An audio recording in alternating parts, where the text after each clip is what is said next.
Olá pessoal, tudo bem com vocês? Espero que todos estejam da paz do Senhor, na paz do Senhor, né? Desejo a todos graça e paz. São dois conceitos importantes que nós precisamos ter em nossa vida, em reconhecer a paz de Jesus, mas acima de tudo, aceitar a graça por Ele proporcionada. Aí sim, nós vamos ter uma vida plena, uma vida feliz. Estamos felizes por mais uma vez poder bater papo aqui com vocês, conversar sobre assuntos que nos aproximam mais do Senhor.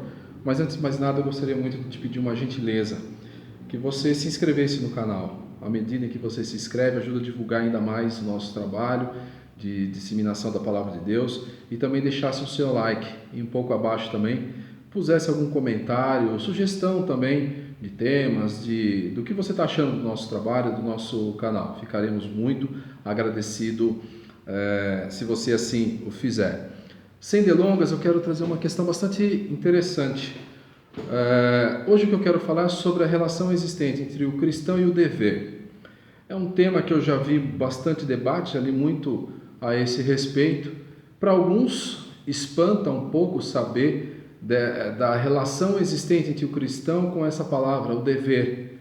Uns vão dizer que não, o cristão não tem tantos deveres assim, afinal está salvo. Outros vão dizer, não, é muitos deveres, e colocam esses deveres acima de qualquer coisa, tornando quase que um fardo, um jugo insustentável.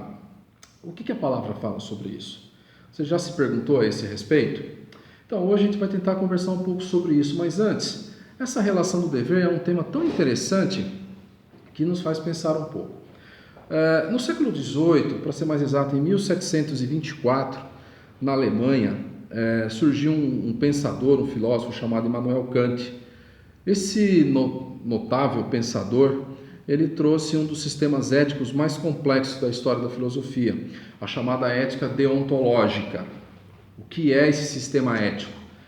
A ética kantiana, ela é baseada apenas no dever, ou seja, cumprir o dever pelo dever. Segundo Kant, você tem que ser bom, não para que você tenha algum mérito, mas porque isso é o seu dever, é da sua natureza ser bom. Então, segundo Kant, se você pensasse assim, eu vou ser bom porque seria um sujeito bem visto na sociedade, para Kant isso é uma atitude imoral.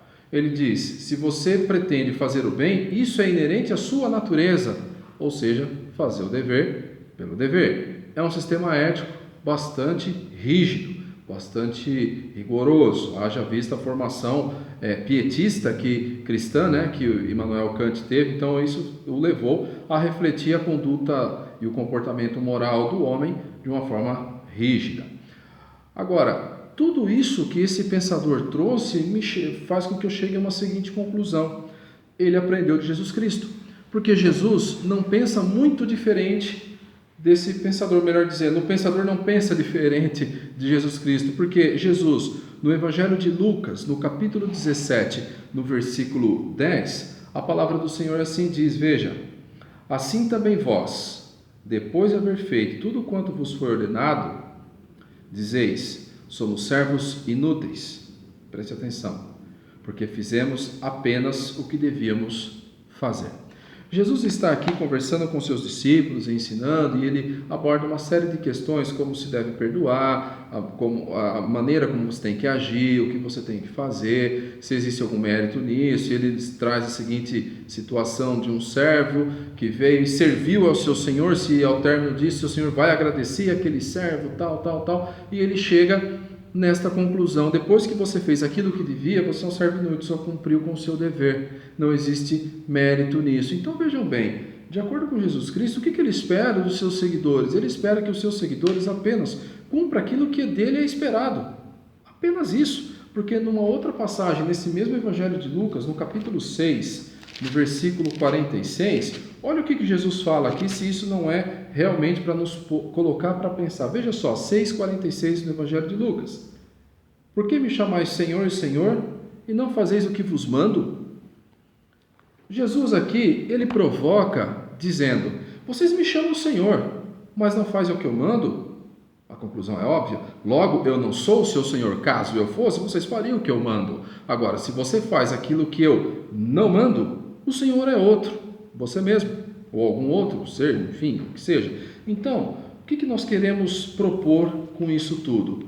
Que o cristão, quando o servo de Deus assume o compromisso com Jesus Cristo, ele está assumindo cumprir o dever a ele designado. Que dever é esse? São alguns deveres, claro que o nosso tempo não permite uma discussão alongada, mas eu quero rapidamente trazer algumas ideias só para trazer uma reflexão para que a gente analise um pouco melhor a nossa conduta. A primeira questão que eu acho relevante, que a palavra de Deus assim nos traz, é um dever cristão viver em santidade. O que é viver de santidade? Ser um cara esquisito? De jeito nenhum, uma pessoa estranha? Ao contrário, é ser diferente. Jesus fala lá no Sermão do Monte que vocês são a luz do mundo, o sal da terra, é isso que ele espera. Para tanto é necessária a santidade, porque se não houver a santidade, nós seremos mais um na multidão, ou seja, como os demais. Viver em santidade é fazer as escolhas que Jesus faria.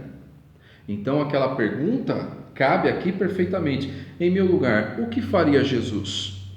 Assim como eu, você saberá qual é a resposta. Pensando assim, você vai, sem dúvida, trilhar o caminho da santidade. Isso é o dever, é da natureza de um discípulo de Cristo, da natureza de um cristão. Agir de acordo com a sua natureza, a natureza de Jesus, a natureza que dele está marcada a partir do momento que se entrega a Cristo, né? Então, o que se espera, qual é o dever cristão, uma vez que se assume a fé em Cristo? Viver em santidade, ou seja, fazer as escolhas que Jesus fazia, porque Jesus sempre fez escolhas pela santidade. Uma outra ideia importante é praticar boas obras. Aqui, na palavra de Deus, nós vemos muito bem atestado que é requerido dos cristãos que façam boas obras. No mesmo Sermão do Monte, que ainda há pouco citei, Jesus ele vai dizer que se nós não tivermos uma conduta diferente dos escribas e fariseus, nós não vamos para o céu.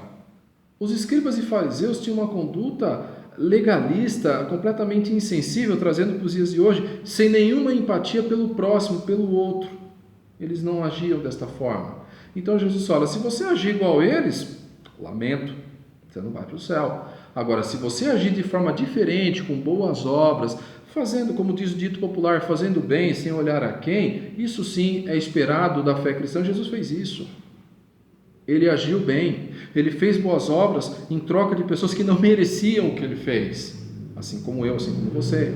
O sacrifício de Jesus, a minha vida, a sua vida, não faz sentido o sacrifício de Jesus dado a sua santidade. É isso que Jesus espera dos seus discípulos, dos seus servos, que tenham boas obras também. E uma última ideia que é inerente ao dever de um cristão, de um seguidor de Jesus: proclamar o Evangelho.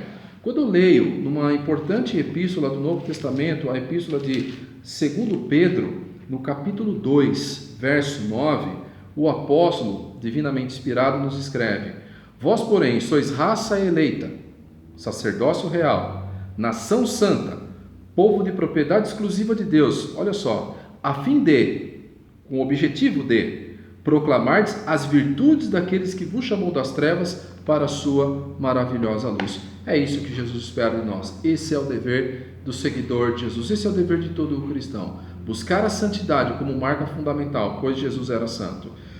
Priorizar sempre as boas obras, assim como Jesus priorizou, sem colocar nenhuma condicionante. Vou fazer isso se eu tiver uma resposta tal, sem nenhuma condicionante, como Jesus fez. E por fim, proclamar as boas obras, proclamar as virtudes daquele que nos chamou e nos resgatou das trevas, o nosso Senhor Jesus Cristo.